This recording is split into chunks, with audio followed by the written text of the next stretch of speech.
just wanted to ask about Lucas Torreira. Obviously, you've seen the team news update this morning that he's fractured his ankle. How is he since the news broke? He was quite positive this morning. I spoke with him. He was in pain.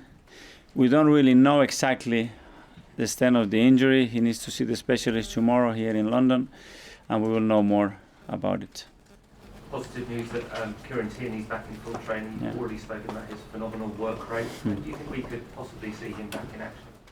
I don't know. He's done 2 or 3 complete sessions now. He's feeling more and more confident now with contact around him, and hopefully he will join in the squad soon. Hi, Mikel. How big an impact do you think the injuries have had on Arsenal's performances this season, and how close you are to getting Champions League qualification or not? We don't know. I could not tell you with points. For sure, since I joined, the amount of things that had happened is enormous. We just have to try to adapt. It's part of football.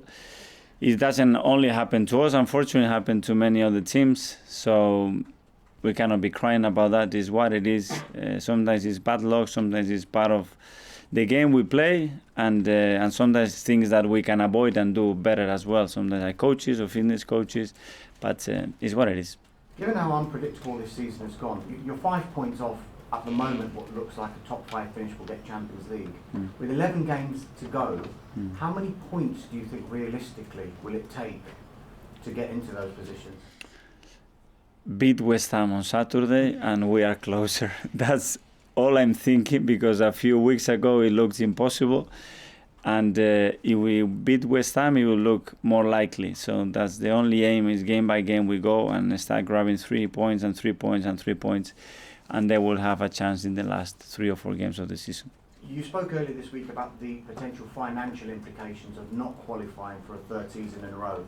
Just from your perspective, how difficult is it to plan not only long term but short term, given that the Champions League qualification is at such a knife edge?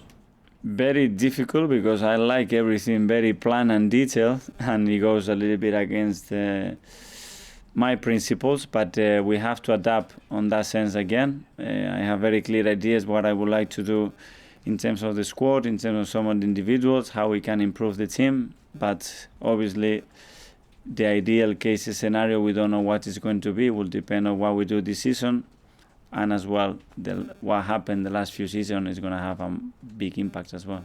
You've had no hesitation at all in playing the young players.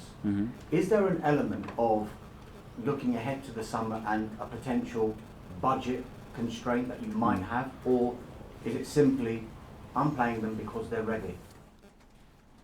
I have to manage the resources that I have at the moment, and they are a big resource at the moment, and not just because they are young and they can be good, because they are already very good, and some of them they can be phenomenal, but they can only be phenomenal or very good if they play in a consistent way, and we get them surrounded with good coaching, with good club culture, and as well with good players around them. So we have to support them. I'm ready to support them, and they responded. Last couple from me. Forgive me if you've been asked this before, but Dani Ceballos becoming more and more regular under your stewardship. It's obviously just a loan. Has there been any moves to him, to Real Madrid, about making that permanent, and do you want to do that? No, we haven't had any discussions about it. I'm really happy with Dani, what he's bringing to the team right now. It took him a while since his injury to get to the level that he has, and I've seen in the past, and he's performing much better now, and that's why he's playing much more games. I must ask you about an incident at the Tottenham match last night with Eric Dyer. Can you understand, as a former player, as a manager now, why he did what he did?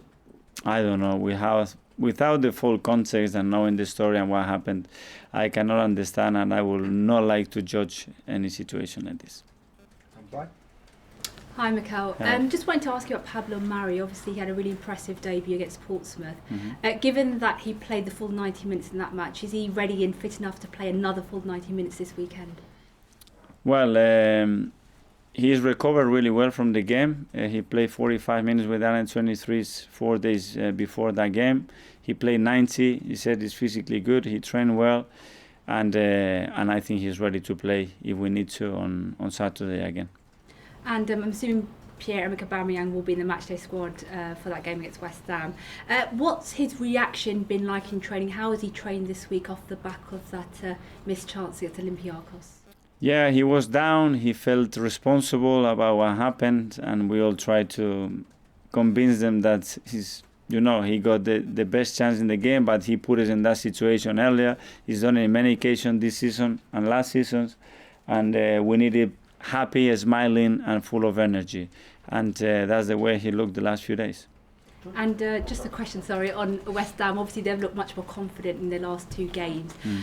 How tough of a threat do you think they'll be, given that they are fighting against relegation? Of course, they'll probably also want to get revenge on the way that you guys won against them. Yeah, they caused a lot of problems to big teams recently. I know David, because I worked with him for 7 years. I know how structured and organized he is, and I'm sure he will put a team out there that is going to make life very difficult for us. They will compete, they will be physical, and we need to use our resources, play our game, and just think about performing, and that performance will bring the points home. Thanks. Mikel, hello. You said you know David Moyes a long time. What have you taken from his managerial situation that's made you the manager you are today? What's influenced you from his game? The thing that I admire most is the person, who he is, his values, how he deals with people, how he treats people, how he treated the players when we were there, how well he dealt with creating a culture around a club, a chemistry between the players, and believe that we could do something as a team. And then he works really hard. He's extremely demanding. He's got character, Scottish character, that is impulsive, and I really enjoy my time playing under him. Do you think he's got the credit he deserves? He's been in the Premier League such a long time, but over recent years it probably hasn't gone to plan as possibly as it should have. I think he had a lot of credit for the success he had at Everton. Obviously, the Manchester United situation, I think, was very harsh on him. I know what he is as a manager, and my opinion hasn't changed at all. Did you speak to him before you took this job at all? Yeah, I spoke with him a few times, yeah. What did he say? Can we ask? He's always been very supportive. He has a great belief in me, and we maintain a really good relationship. And will you meet him for a drink after the match? Absolutely, yes. And just one on Aubameyang. Is there any plans to sit down with him at some point in the next few weeks and talk about? We will have to do that at some stage before the end of the season for sure, and we'll see the intentions that we have, his intentions, where we are sitting on that moment. I think it's difficult to predict that context right now. It'd be easier for you if you had Champions League football, I suppose. To try. For me, it's very easy. I want to keep him in any circumstances. Thank you. Mikel, can I just ask, in terms of the Man City game being rearranged at short notice, it's left a lot of fans frustrated. Do you feel sympathy with them? Absolutely. I think the ones that are paying the price for is our fans. No time to plan. Is what it is. We could not do anything about it. Even for us, it wasn't the right day to play that game for the schedule that we have. But we don't make those decisions. We will try to support the fans as much as possible and give them everything they need to be able to travel to Manchester and support the team. But as you said, it's not ideal. Just to confirm, that was a Premier League decision, not an Arsenal decision, obviously. Yeah. Did Arsenal fight against it at all? No, we try to expose the dates and the moments that it was better and it suited more and it made more sense. But at the end of the day, they have some games that they have to fit in and they have to protect themselves and find the way. Has the date left you frustrated at all? It's what it is. I'm so used to this. They made a decision. We have to accept the plan quickly. How we're going to do that, when we're going to travel, hotels, everything, logistics, and focus on Saturday, which is the important game.